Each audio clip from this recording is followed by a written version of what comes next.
afternoon to you. It's 4 o'clock in time for Sports4CLE. Thanks for joining us. Hope you're having a good afternoon. Hope you had a great weekend. The Browns looked decent against the Rams. Shadeur Sanders struggled. Dylan Gabriel was pretty good. So was Joe Flacco. Chris Sims on the Browns with Joe Flacco as their starting quarterback. This from NBC's Chris Sims Unbuttoned.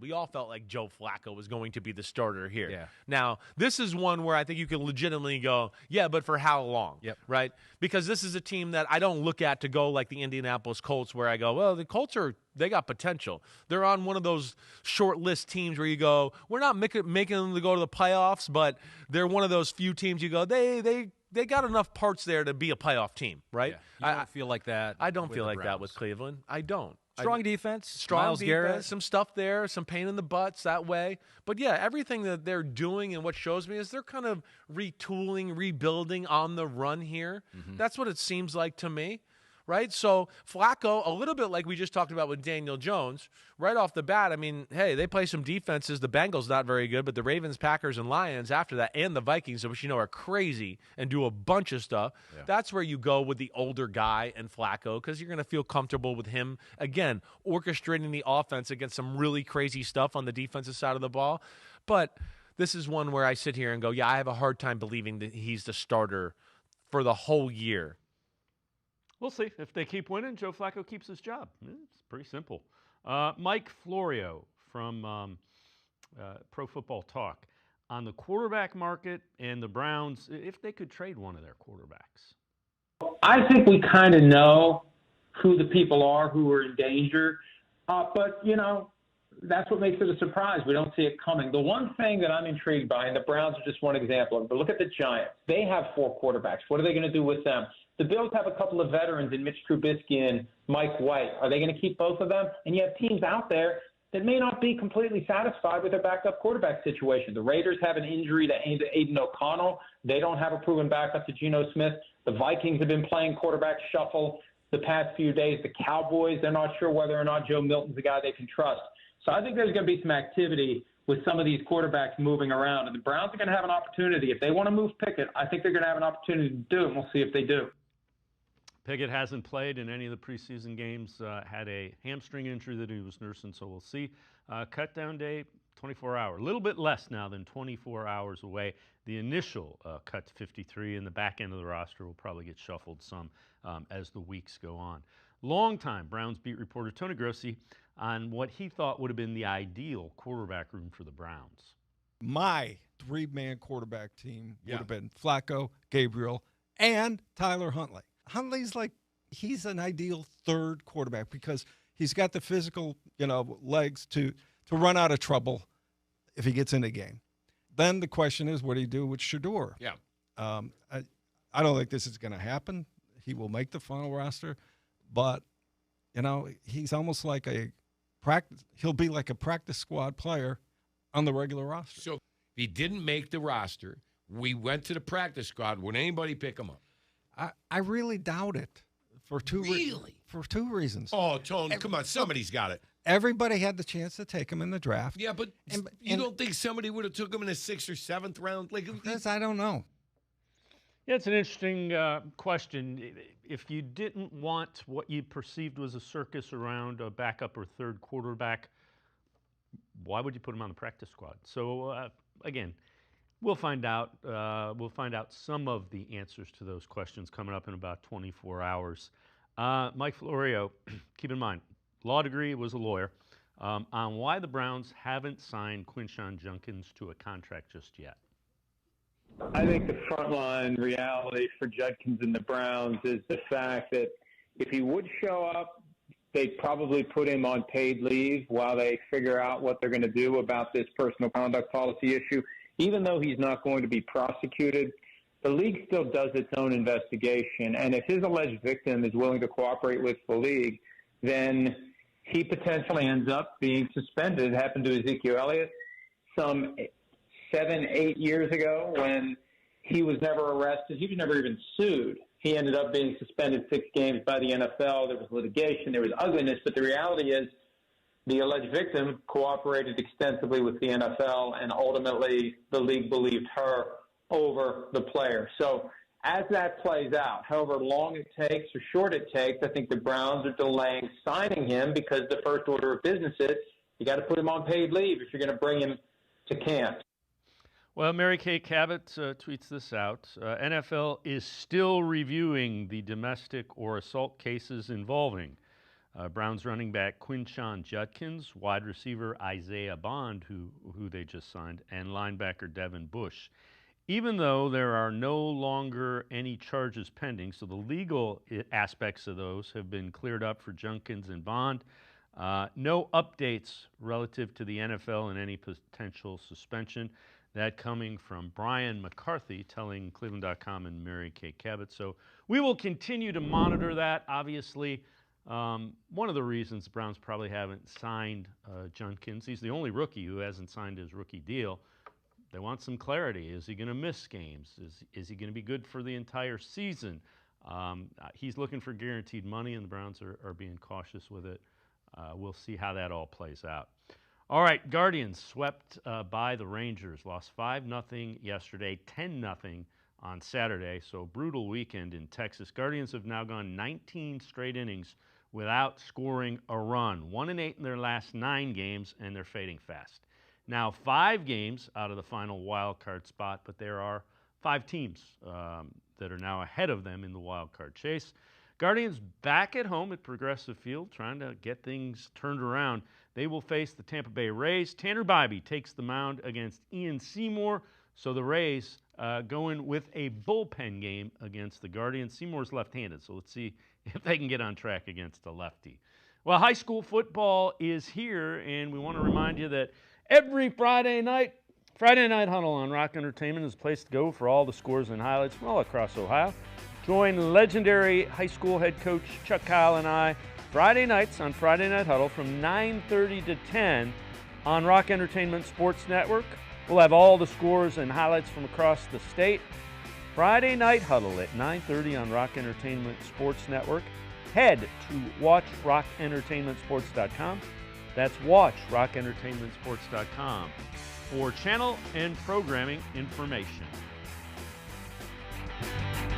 You got so much to do, it's got you feeling blue. Put a little play in your day, 'cause it's fun all over the state. So come on, great games wait for you and me. The Ohio Lottery. Put a little play in your day. Put a little play in your day.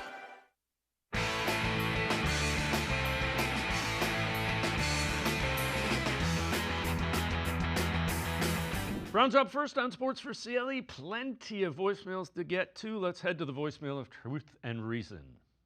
Hey, Dave Frank from Cleveland. Just got done watching the game. DeAndre Carter and Deontay Johnson's got to go. I'll keep Leverton or whatever his name is, and the other guy, Davis. Go with the youth movement. And they sort of shafted Shedeur, I think, with that offensive line. Them guys were in the backfield every play. Let me know what your thoughts are, brother. You be safe, you and the family. I love you. I'll talk to you soon. As always, appreciate all of the voicemails. Let's welcome in Spencer German, 92.3 The Fan, Browns on SI, the Locked On Browns podcast. Spencer, we've the offensive line part. 3 of the 5 offensive linemen that were on the field with Shedeur were also on the field at the end of the first half when Gabriel marched him downfield with the 2 minutes. The 2-minute offense and got the field goal where they scored.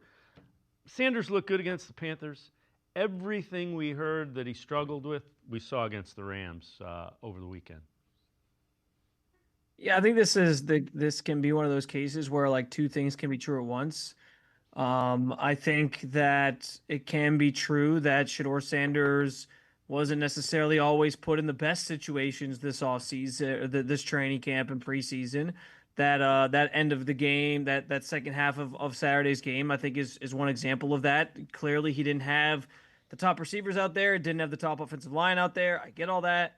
I also think, though, that the game and the performance can be evidence that Shedeur does have some things to get better at, and I think that's honestly totally okay. He's a rookie.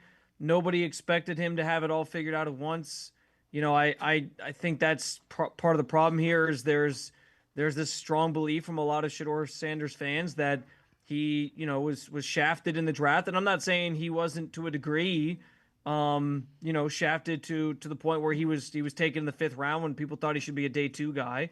And I agree with those sentiments that he probably should have been a day 2 guy. But, I think there was people who thought like he was already a finished product and they're having a hard time comprehending like why he hasn't like won the job. And so they're pointing to all these other things as reasons why he hasn't climbed the depth chart, or why he isn't more prominently involved in the offense, or why he isn't ahead of this guy or that guy. And I just think some of those things have gotten a little ridiculous. The Browns every step of the way have said they want to be patient with Shadeur Sanders. They have exercised that, I think, throughout this training camp and preseason.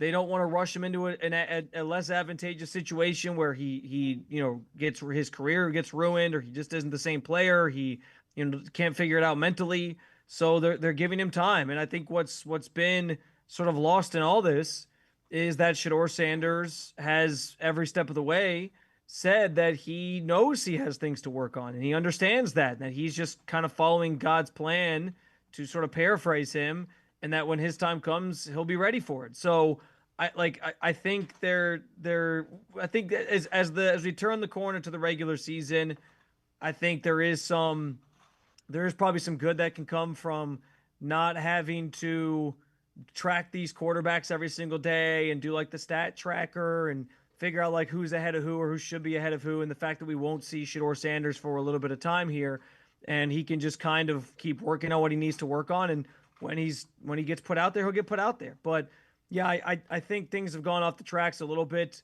I think you saw some of those flaws and some of those concerns in his game on Saturday against the Rams.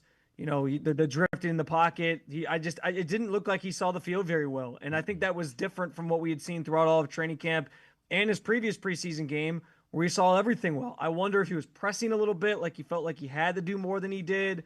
I don't know everything that was going on in his head, but yeah, I think that it can be a situation where we walk away understanding, okay, there's things for this guy to work on. That's okay. And that, yeah, maybe he wasn't in the best situation every single time he was out there.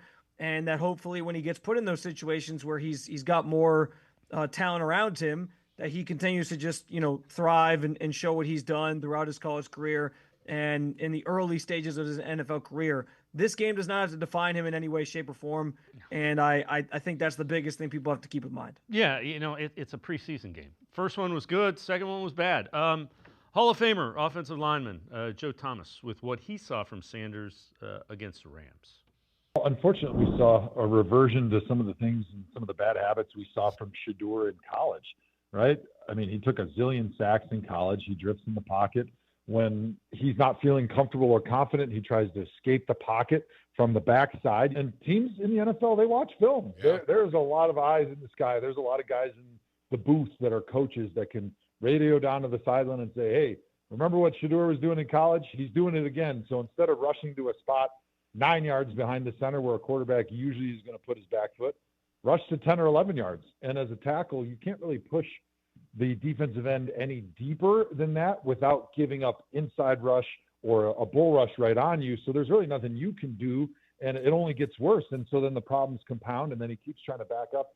And so he was never able to really dig himself out of that hole and those bad habits that we had seen way back in college at Colorado.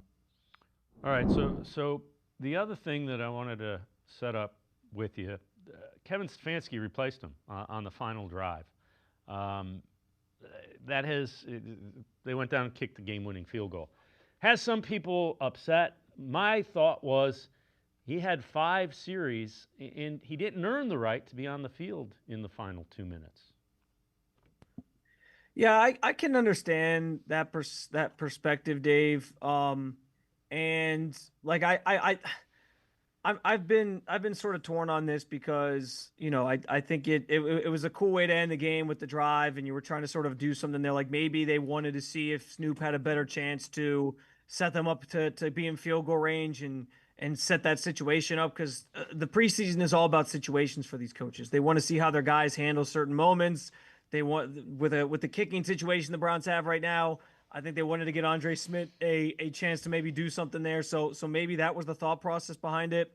But I do push back a little bit on the idea that it should have been Huntley out there. Maybe it was just kind of throwing him a bone, like, hey, thanks for being here and doing what you did these last couple weeks, understanding that he didn't have like a long-term job here in Cleveland. And so they were kind of trying to, give him a nice sort of farewell, if you will, to end the preseason. I don't know. But I was kind of perplexed by the idea that they didn't keep Sanders out there. I get it. He had the 5 series. You're right. And he didn't do much with it. But for a team that has this quarterback room and doesn't have a franchise quarterback at this stage, I would have rather used those reps in that series to evaluate a rookie that that many are hoping can be the franchise guy, rather than waste them on a guy who was going to get cut the very next day. That's just my stance on it. I understand where you're coming from with this for sure.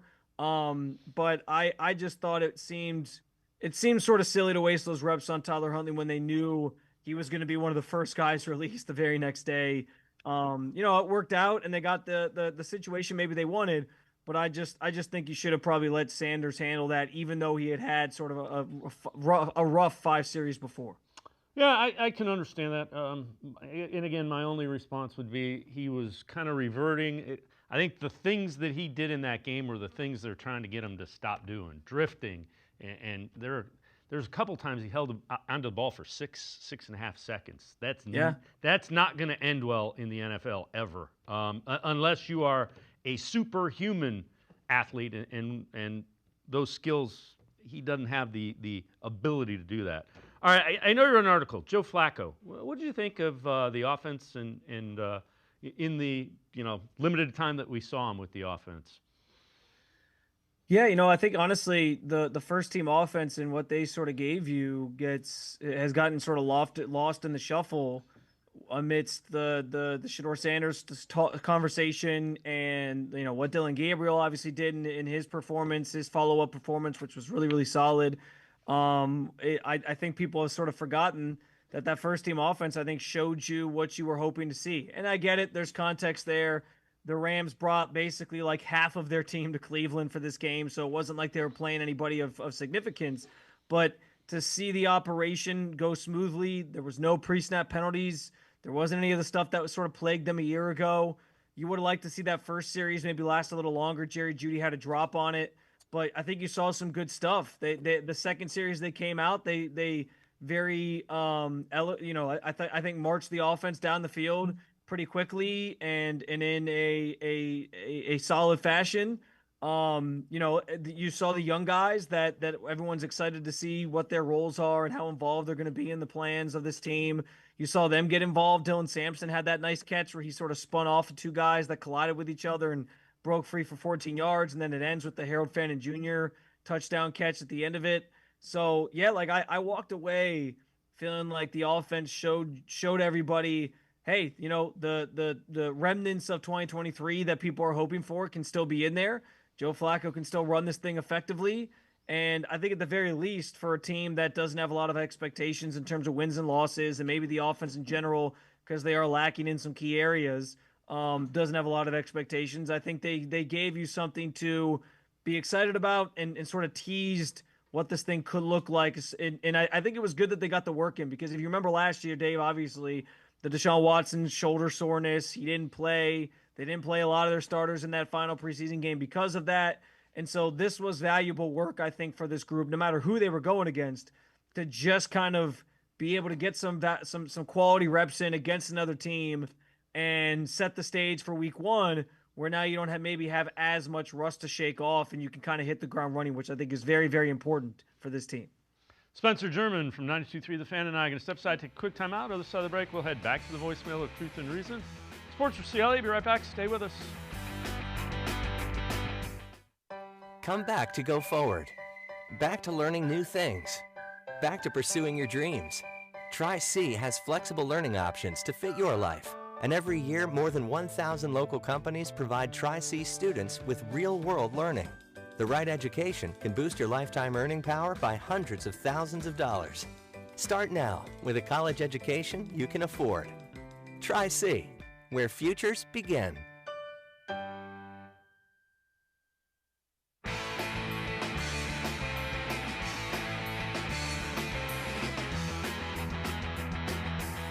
We continue talking Browns with Spencer German from 92.3 The Fan, as well as the Lockdown Browns podcast. Let's head back to the voicemail of Truth and Reason. Hey, Dave. Love the show. Just a quick question. Do you see Chief getting an extension? And if they're probably going to give him one, is it going to be sooner rather than later? Or do you think this is something they may do in the middle of the season? Or do you think they're just going to let him play it out? I'm just curious. Want to hear your thoughts. Go Browns. Oof, oof, oof.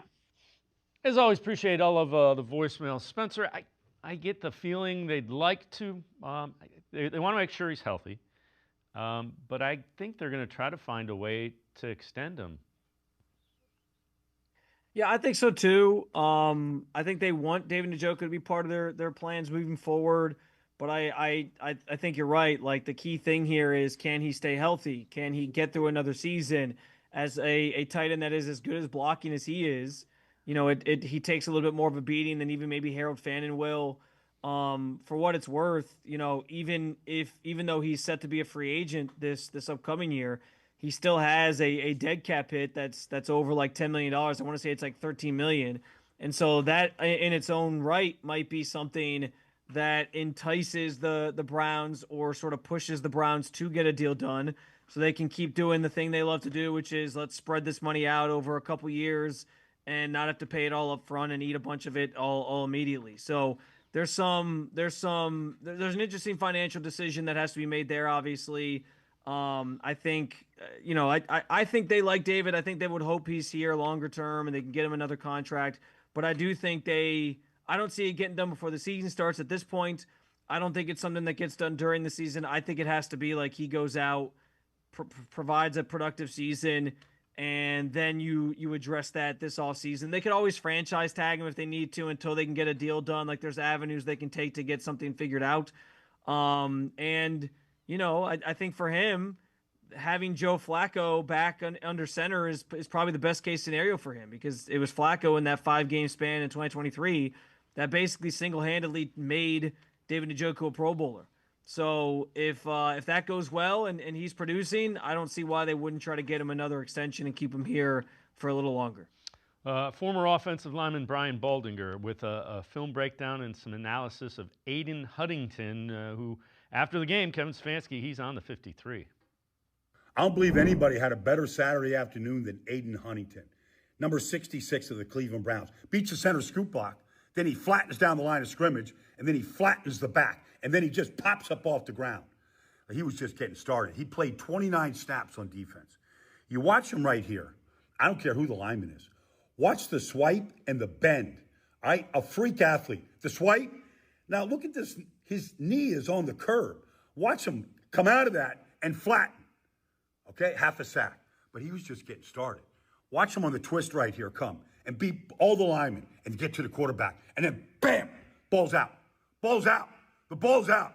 Huntington popping the ball out. But that was just on defense. Did I tell you he played on offense too? He's the H-back. He's the F-back. He's the whammer. Bam, opening drive. Little chin music right there. Little chin music for the Rams. Dylan Sampson goes for 5. Oh, did I tell you? He's also a core special teamer. Yeah, watch him at right tackle right here. Come on down. The first one down at 285 pounds. The first one down, the up back, see ya. Bam, wouldn't want to be ya. And then he gets to the ball carrier. And he takes him down. 3-way player.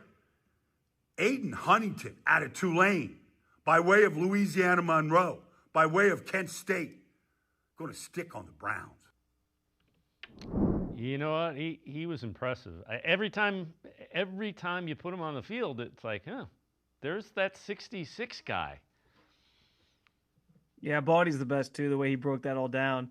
But yeah, Aiden has been an awesome story. He flew under the radar for most of camp, but he was undeniable in those preseason games. Like, you really saw his impact when you went back, especially and watched the tape over again. And, on special teams, guys, the defensive tackle, and he's like the first guy down the field converging on the returner, as you saw in that one play.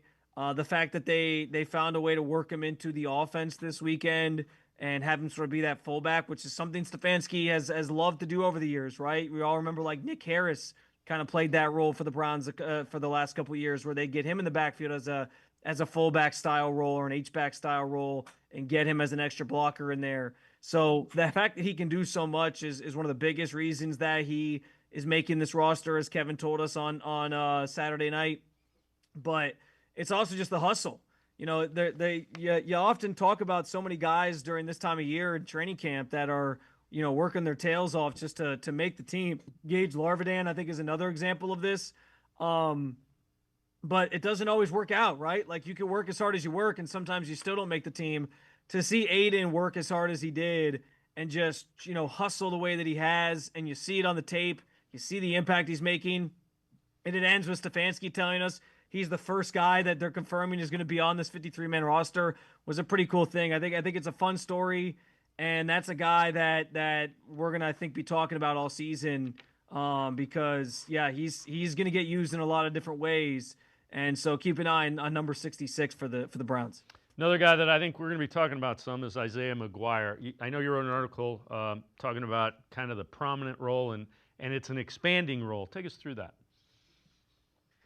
Yeah, I talked to him back in towards the end of minicamp, actually in June. Him and Alex Wright, and just how they were both kind of competing for that starting spot opposite of Myles Garrett, and it's a little bit of a different philosophy than the Browns have used previously when they've kind of brought in a more known name at that opposite defensive end spot, and they're sort of relying on these two young guys throughout camp to duke it out for the job. It seems like Alex Wright kind of has the leg up at this juncture. So I think that's kind of been sorted out to a degree, because he was first up, especially towards the end of training camp at that spot. But what I loved about what Isaiah McGuire had to say was, like, whether he wins it outright or not, he knows that he has an important role to play on this team. I also just think this defensive line in general is going to be so deep. We saw that throughout camp, and Isaiah was a big part of that this weekend. Like, him and Alex start in the starting lineup because Myles Garrett didn't play, and they were both in that backfield constantly making plays. Again, I get it, Rams' third team, but you saw both of their work ethics even when they were going up against the Browns' offensive line a lot of the time in practice. You saw them get into the backfield. You saw Isaiah McGuire and Alex Wright do some things even against the Eagles' offensive line during those joint practices. So it's been sort of this ongoing battle, but I expect both those guys to have very prominent roles. And on a defensive line that's really deep, that's really good, Jim Schwartz loves to rotate those guys. We know that. Keep guys fresh. Maybe the only guy that really plays the most is like Myles, because he's just too damn good to keep off the field. But other than that, like, it's going to be a rotation. And so seeing both those guys kind of rotate with each other, just because one's going to be the official starter doesn't mean the other's not going to still be able to make a major impact. And I think that's going to be the case for Isaiah McGuire, who's gonna be out there quite a bit. So excited to see what year 3 looks like for him and year 4 looks like for Alex Wright. The Browns are putting a lot of faith in those two guys, each being able to contribute in a major way on this defensive line that I think is the best, strongest unit this team has.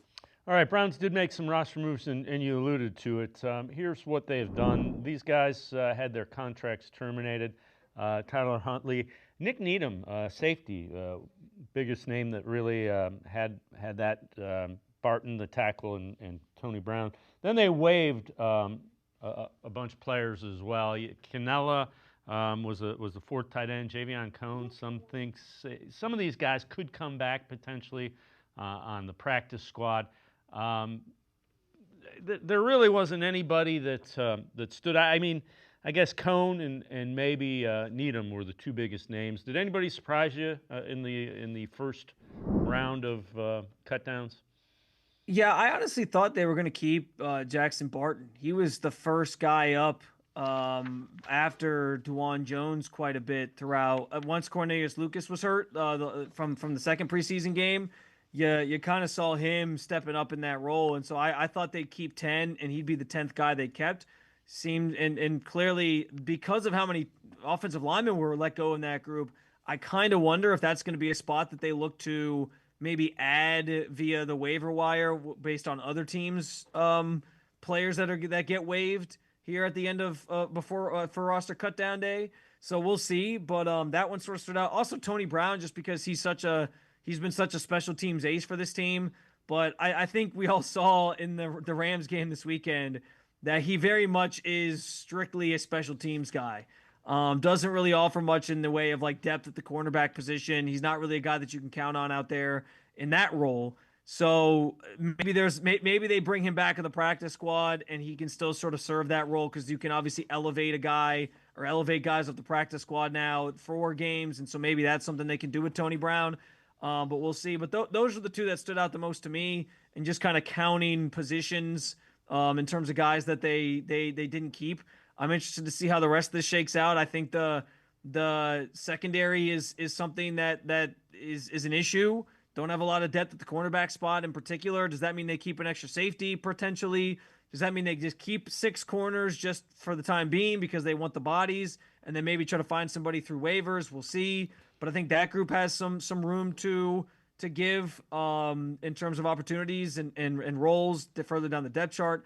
And then I also kind of wonder about just the wide receiver room and whether or not they keep 6. I think they will, and I have Gage Larvadan as my last guy that they will keep in my sort of head. But I don't know, like maybe they keep Deontay Johnson because they feel like the talent's there. We'll see. He didn't have a really good end of camp, so I've kind of left him out of the picture. But that's an interesting group as well. And then the running back room, do we get any answers or signals of what's going to happen with Quinshon Judkins if they only keep 3, or if they, maybe cut 2 and Quinshon's coming back immediately? We'll have to kind of see what that all looks like. But those are just some other areas that'll kind of have my eyes on here. I also think it's pretty obvious at this point, Dave, they're keeping the 4 quarterbacks. Andrew Berry basically all but confirmed that on the broadcast over the weekend. So I know that would surprise people normally, but I think we've all kind of gotten used to the idea that that's going to be the case. Spencer German and I are going to step aside, take one more time out, other side of the break, back to the voicemail of Truth and Reason. Sports4CLE, we'll be right back. Stay with us. You got so much to do, it's got you feeling blue. Put a little flag in your day, 'cause it's fun all over the state. So come on, great games away for you and me. The Ohio Lottery. Put a little flag in your day. Put a little flag in your day.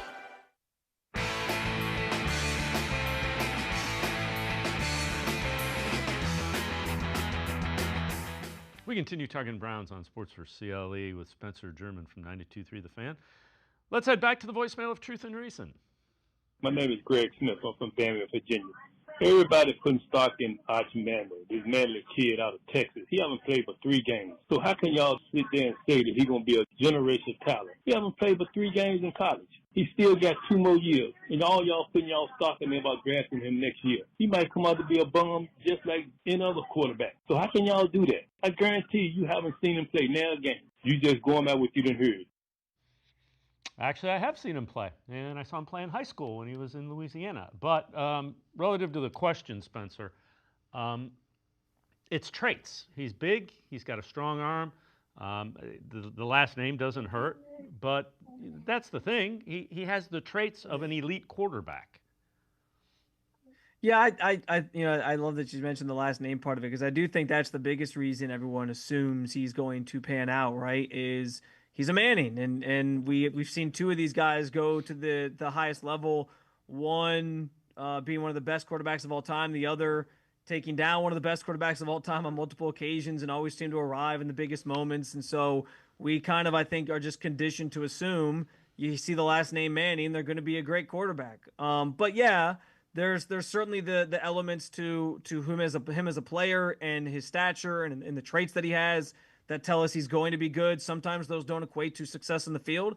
I can understand where the caller's coming from in terms of we haven't seen Arch at the college level all that much, and that's very fair. I think that's why everyone's going to have like all eyes on the Ohio State-Texas game this weekend to see Arch's sort of debut as the true starting quarterback at Texas. And, if it could be the start to a magical season for Texas, for Arch to maybe win the Heisman, for him to make his case to be the number 1 overall pick if he decides to come out. I think everyone's certainly fascinated by that. Yeah, he's still got to go out and do it for sure on the field. But I do agree with you that all the signs that people look for in these players coming out of high school into college, the being the 5-star recruit. All those things are there to tell us that he should pan out and be a really, really productive player for both at Texas and then at some point for an NFL team. So we'll see if it all comes together this year. That Texas-Ohio State game, like I said, is going to be an awesome way to start it off. But yeah, I'm anticipating that Arch is going to be a really good talent when he gets to the NFL. Yeah, you start out with 6'4", 6'5", yeah, mobile and an arm, and at that point it's like, okay, let's see how he plays. But the characteristics that you can't teach, he seems to have. We'll see. Well, and the mobility part of it too is interesting because that's something that Eli and Peyton weren't really great at, right? Like his uncles weren't really mobile, but him having that element too, I think makes him even more of a fit for this age of college football, or this age of college football and the NFL. So it'll be interesting to see. Agreed. All right, you wrote or you talked about this on Locked On Browns.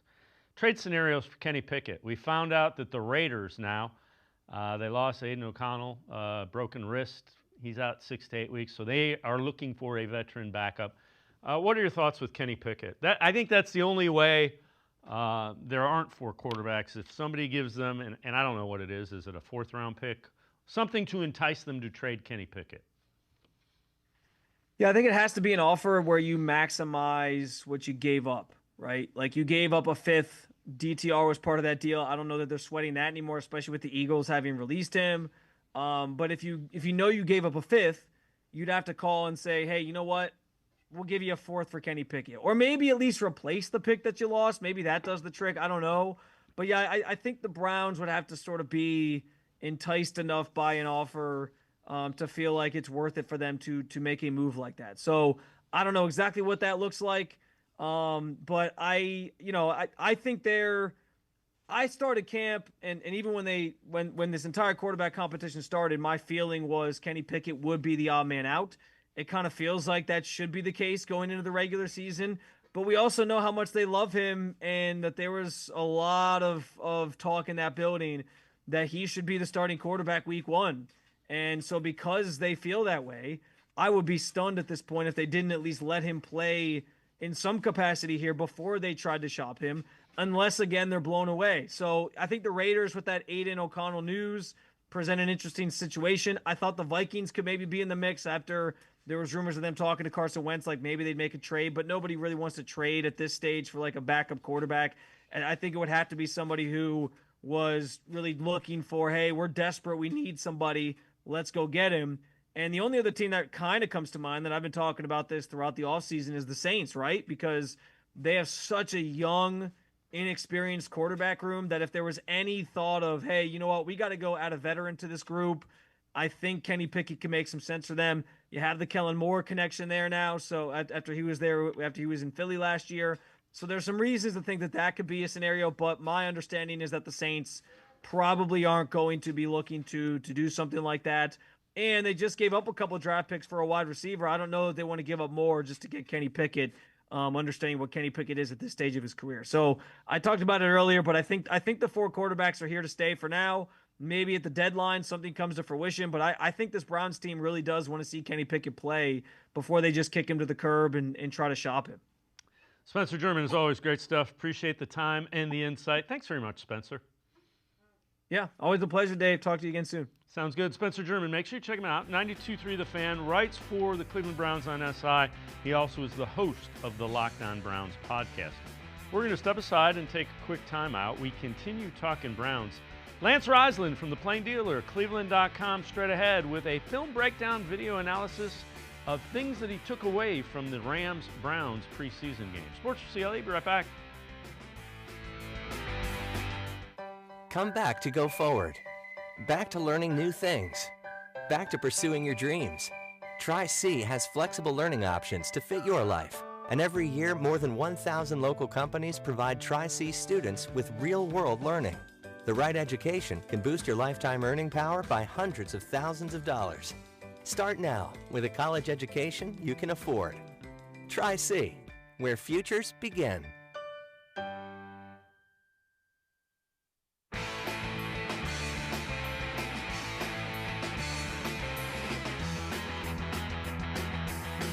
We continue talking Browns on Sports4CLE. Let's welcome in Lance Reisland from the Plain Dealer and cleveland.com. Lance, so a video breakdown, film analysis of what you saw in the preseason game over the weekend against the Rams. Let's start out with why Joe Flacco is the starter. Well, very, very poised, very patient. Let's take a, you're going to take a look at his touchdown pass. You're going to see they show two high safeties. He knows the one safety's coming down. When that one safety comes down, he's the read for Flacco. So he's going to keep the other safety there, right? And then that safety comes over, and he knows he's got that hole right there. And you can see how he anticipates. That's all years of experience. So he sees two high safeties. They're trying to hide the coverage. That safety comes down. As the safety comes down to cover the back, his job is to keep their other safety there with his eyes, and then he throws to that hole. That's just veteran quarterback play down in the red zone. What you're seeing, thing is, watch his footwork. His footwork is poised. It's in control. He transfers his weight from his right side to his left side. Just a really good play. Obviously had very few incompletions, complete control. If Joe Flacco can protect the ball more than he did in his first stint, 23, he'll even be better this year because he's been here a while, and he's going to even have a better understanding of the Stefanski offense. Yeah, you see that. And Fannin, the tight end, is kind of split off the line of scrimmage. So I think you're seeing some of the ways that Kevin Stefanski is going to use the rookie Harold Fannin. Well, yeah, you can see he's too big for the corner. Obviously, if that safety stays back, Flacco can work right to the flat. He can also work up top if necessary. He knows they're rolling here. He knows he's going to Fannin. And Fannin, once he turns that corner and runs a slant, he's too big for that corner. And even if that corner gets there, he can kind of box him out with that big body of his. So he's going to be a tough matchup. As we've stated before, he's too big for corners. He's too fast and too agile for linebackers and safeties. All right, so the second thing that we're going to take a look at, the emergence of Aiden Huntington. Kevin Stefanski said afterwards he's part of the 53-man, so he doesn't have to sweat out cut down day. But what did you see with Huntington? Well, this guy's relentless. If you take a look here, so you're going to watch some of his plays right here. So first thing he does, he beats the reach block, but then watch him run down line of scrimmage and deliver a huge hit. Did this all game where he's just running down line of scrimmage. Then you're going to see him gets caught in the double, and then he just runs to the football, delivers another big hit. Then you're going to see him in the pass rush move where he's going to club and rip, and he's relentless in his pass rush. And this is the one I like. This is a good scheme. So you got 1, 2, 3 for the Browns. You got 1, 2, 3 for the Rams. They're going to slide to it, and watch.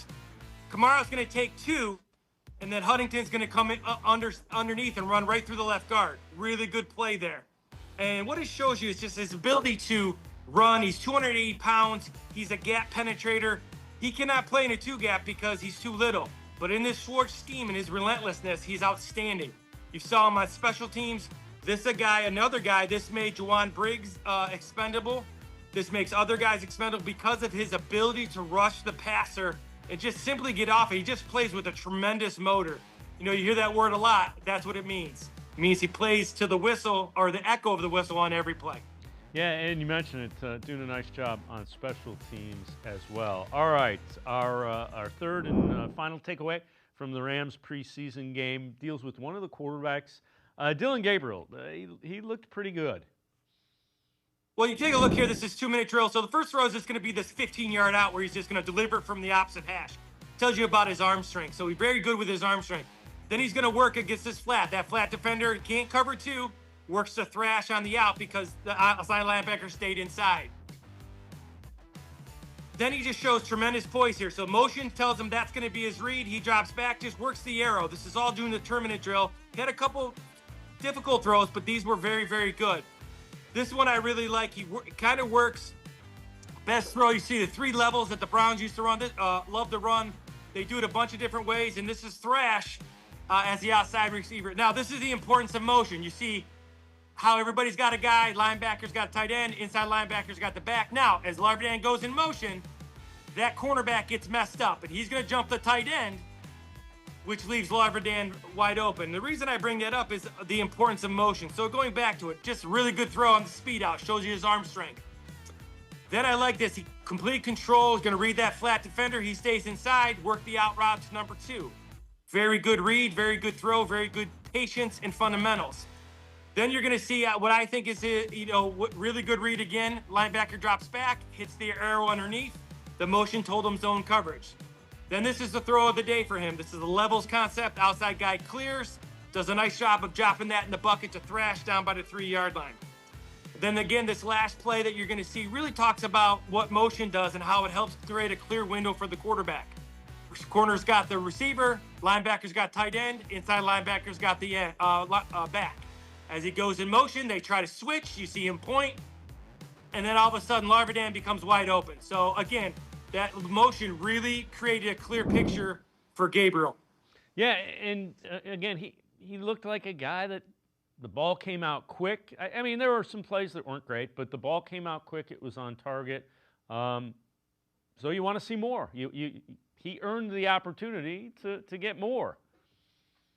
Well, as you look at it, too, so Sanders played very well in his first start. I thought that was a great start. I thought Gabriel's done a great job in his 2 starts. Got to protect the ball from the first time, did that in this scrimmage. Again, I will say this without hesitation. Both guys are getting way too much praise, and they're getting way too much criticism. They haven't played that much yet, and they haven't played in a game yet.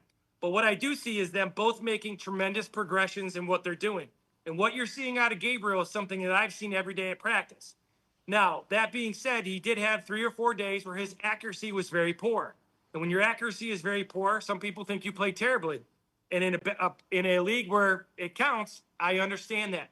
But he's done a lot of things well, and now you're seeing the accuracy in these 2 games. So nothing I'm surprised about with Gabriel. All right, so Mike Florio, Pro Football Talk, talked about what he's seen with Dillon Gabriel and his thoughts on him.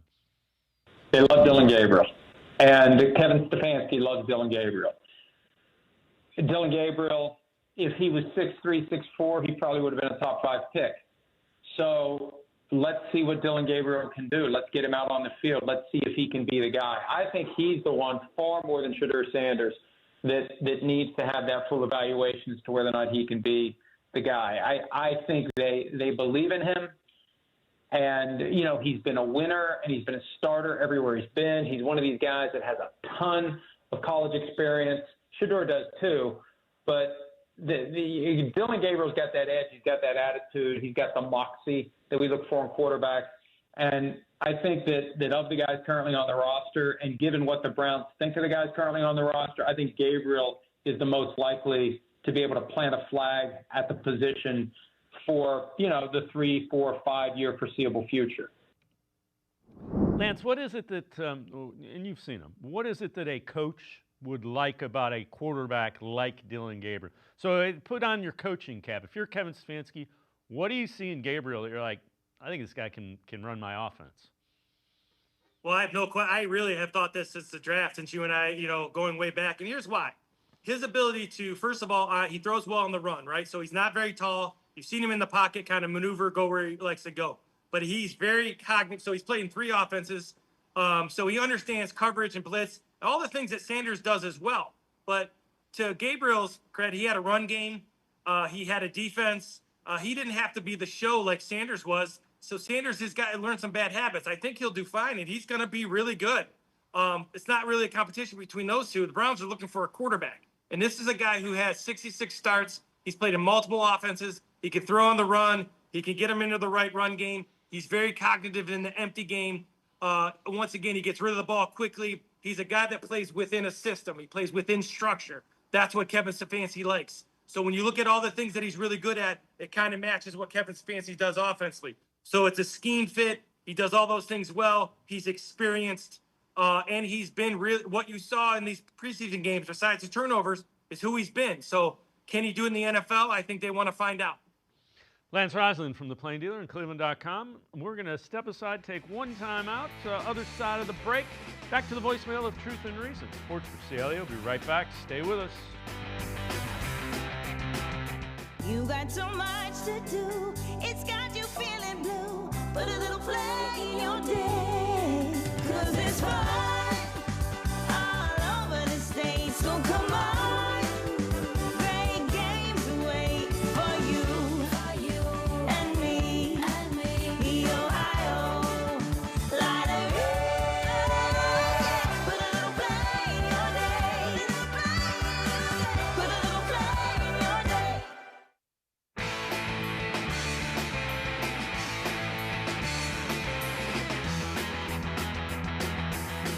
continue talking Browns with Lance Reisland from the Plain Dealer and cleveland.com. Let's head back to the voicemail of Truth and Reason. Been seeing a lot of media sources questioning Kevin Stefanski's decision to pull Shadeur Sanders for the last drive of the game and put in Tyler Huntley. To me, I think the reason's pretty obvious. I think the team is seriously considering cutting Dustin Hopkins. I think Kevin wanted to make sure the team got marched down the field and in position to give Andre Schmidt a chance at kicking a game-winning field goal, and he trusted Huntley to do that more than he trusted Sanders, and that's why he put in Huntley to give Andre Schmidt a chance in something of a pressure situation to see how he does, because I do think this team is seriously considering him over Hopkins. I guess we'll know in a couple of days if I'm right. Anyhow, keep up the good work. Go Browns. As always, appreciate all of the voicemails. Lance, there's a lot of people that are going on and on about, him doing that. Sanders didn't earn the right to be on the field in that game on the final drive based on the way he had played beforehand. Just that's my opinion of it. You earn the right to do that by what you've done. He struggled mightily against the Rams, being Sanders. Well, yeah, he had a number of series, and he obviously had some of his issues that he had at Colorado with his backpedaling. Once again, those bad habits are going to be fixed, and it's not an overnight thing. And when you talk about, like, I've been approached, and people have said to me that they're ruining Sanders and they're setting him up for failure. This is a team that drafted Sanders when 30 other one teams didn't, and didn't draft him multiple times. And so the Browns think highly of him, and I know why they think highly of him. There's a really, really big upside with Sanders. There's also some things he's working on. Now, I think of it two ways, Dave. I think one is he didn't play very well, and they wanted to make sure that they got a field goal attempt. However, I think it's equally to say that, it's preseason. They're going to get Huntley some snaps, and I think that's okay too. And so really looking too much into it, I'm not sure. I'm not really fazed when he played well, and I'm not fazed that he didn't play well. I think he's a work in progress, and I think he has a bright future if he continues to go step by step and not jump the gun when he's not ready to go. All right, Emery Hunt, CBS Sports HQ, on that topic of Kevin Stefanski pulling Sanders in that preseason game for the final drive. A lot of times with these coaches and coaches like Kevin Stefanski, it's ego over execution. It's plays over players. At the end of the day, you got to give this kid a shot to redeem himself. That's the beauty of being a rookie. You're going to go out there, you're going to struggle, you're going to have some success, you're going to struggle again, but you want to see them come out on the other side. Now, Shedeur had 5 sacks, 5 drives, just was trying to press, trying to impress coaches, the fans, trying to live up to what Dillon Gabriel just put out there on the field. And Kevin Stefanski handled that situation and this whole quarterback competition horribly, because you removed an opportunity for him to redeem himself in that situation, to go out as a winner. And again, it's not just we all see it. Players on the team sees it. Players on the opposing team see it. They know what's going on. They know what's going down, but it's all about Kevin Stefanski's ego. We saw this with Baker Mayfield. Oh, it doesn't fit my system. Well, your system has to be about the players that are in it. And we've seen him do this because the offense was completely different when Dillon Gabriel was out there. It was a lot of, short, quick passes to get the ball out of his hands, spread the formation, which is great. That's what you're supposed to do for a guy that thrives in that situation. So I don't know why for Shedeur, the offense changed. He kind of wanted to curate something around him. But at the end of the day, Shedeur recognized he had to play better. That game looked a lot like that UCLA game his first year in Colorado. But I blame Stefanski for how he's handled this whole situation, because it doesn't look very coach of the year leadership. Yeah, I couldn't disagree with Emery more. He's certainly entitled to his opinion. He's referring to the short, quick passes. That's one, it was in a 2-minute drill, the ones that were there. 2, nobody was telling Shedeur to hang on to the ball. I mean, there were a couple of plays where he held onto the ball for 6 seconds. If you expect anything other than to get thrown for a 15-yard sack, holding onto the ball in the NFL for 6 seconds, you're kidding yourselves. Sanders didn't play well. It had nothing to do with Kevin Stefanski's ego. Well, for me, I will say this. When you hire Mike Vrabel and you hire Jim Schwartz, you've sent your ego, you've put your ego down. And I don't think Kevin Stefanski, I think he does stick to his what he does. But I will say all of us as offensive coordinators, we do that because that's the only thing we can fix. So when he says he's within my system, he's talking about things he can fix. I don't agree at all with the ego, and I do not agree with the narrative that Shadeur Sanders is being held up. I think the Browns are doing a wonderful job of getting Shadeur Sanders. That's why he was successful in the first time. The thing that I saw that the Rams did better than early on is that they took away his first read. So he went back and he has already learned. He's already learned a ton from the mistakes he made. And I think everybody just needs to be patient. Sanders playing well or not bad doesn't affect Gabriel, vice versa. These are guys that are trying to make the Cleveland Browns better. And whatever guy it is, as long as you're honest in your opinion, I think that both guys have a chance to be successful. Shedeur did not play very well the other day, and he'll learn from it, just like he learned from when he played well early. It's a progression for both of these guys, and everyone is going to have to be patient so you get the most of these guys so they know what they're doing when they do get in. You saw a lot of the things that he needs to work on come out against the Rams. Held the ball, drifted, went back in the pocket. Those are going to be magnified at this level because the defenders are bigger, faster, and stronger than he's faced in college. All right, former NFL quarterback Dan Orlovsky, why it's difficult to find a franchise quarterback. Yeah, because the most important things for a quarterback are the ones that you can't touch, see, record, or measure. The physical comes second when it comes to importance, and all those things that you just can't touch and you can't measure and you can't time are the most important things. And that's contrary to every other position. Every other position, the physical is the most important stuff. At the starting point, the size, the speed, the strength, how much you bench, how fast you are, all that is the most for every other position. So if you're a talent evaluator, a GM, a scout, all those things that you're looking at for all those other positions become primary. And it becomes secondary for the quarterback. It's about the leadership. It's about the accountability. It's about the responsibility. It's about the intellect. It's about the processing. It's about the communication. I don't know how to measure that, and I think that's the starting point of why guys and teams consistently get it so coin flip and or wrong. And you're talking about the mind and how the quarterback processes. And I would say, in conjunction with that, it's the heart. Now, that's also prevalent in every other position, but it's a combination of those two things that sometimes they don't test that at the combine. They don't test it in the offseason. I've often looked at it like this. If you're a team with the #1 draft pick and you're taking a defensive end, you have to have physical traits that are 6'5", 270 pounds. You bench press 225 40 times. You run 4.5. Myles Garrett. That's a mandate. It's interesting, Lance. I think some of those things you can't measure are the things Sanders does really well.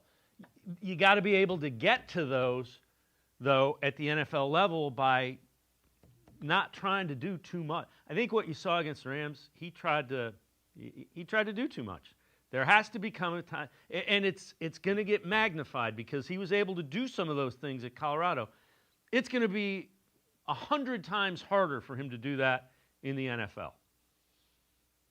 Well, for me, if you're a guy who likes football breakdowns as much as I do, there's no one better than Dan Orlovsky, in my opinion. So what he was talking about for me is the it factor. So not only can you not measure some of the processing and getting him in the right run game and leadership and all those things, it's also the it factor. Can you make the plays when they're presented to you? And that's what I agree with you. That's what Sanders did at Colorado. He's always been able to make plays, even when his offensive line with no run game. Obviously, in the pros, it gets magnified. So when he drifts back, for example, his weight is back, and he doesn't have an elite arm, so he's got to use – so his ball will kind of float if he's not delivering with, transferring his weight. That's the it factor, and that's why the quarterback position, including myself, you get wrong because you don't know what – you can't measure that it factor. He's absolutely right. Every other position, the traits matter. Well, you got to be able to survive, and you got to be able to take hits, but the quarterback is the most trait non-worthy position because – you got to have the it factor. And whatever that is, it's unmeasurable, and it's something that not many people get right. So I think you got to give these guys a chance because you don't know either way with these guys yet. All right, cut down to 53. Tomorrow, it's probably a little under 24 hours now. What are you paying attention to with the Browns? What do you think the most difficult decisions are going to be relative to that for Andrew Berry, Kevin Stefanski in the front office? Well, getting rid of Juwan Briggs was, a start. That defensive line's loaded, so I don't know how many guys they're keeping on that defensive line. Who's going to be the safety? I was impressed with Kazie's physicality, but who's going to be that one high safety? Jenkins? Is it going to be Edmonds? Is it going to be Kazie? Is it going to be they're going to move somebody else and put Hickman back there? And then what are they doing at cornerback, getting rid of Newsium and what's his name, and Brown? Who are they getting at corner? So that's something I'm looking at. And then obviously, what's the running back situation? Are they happy with Pierre Strong? Are they going to keep who are they going to go out and get if they don't keep Pierre Strong? So I don't know. I'm looking just that depth. Obviously, that's the second, third guys for Jenkins inside and on the offensive line. There's depth issues that the Browns need to address moving forward, especially after cutdown. Lance Reisland from the Plain Dealer, cleveland.com. It's always great stuff. Appreciate the time and the insight. Thanks very much, Lance. As always, thanks for having me. Lance Reisland, make sure you check him out. Really good film breakdown, video analysis. Catch him at cleveland.com as well as the Plain Dealer. It's going to do it for this edition of Sports for CLE. We'll see you back here tomorrow at 4 o'clock. Have a great night, everybody. See you tomorrow at 4 on Sports for CLE.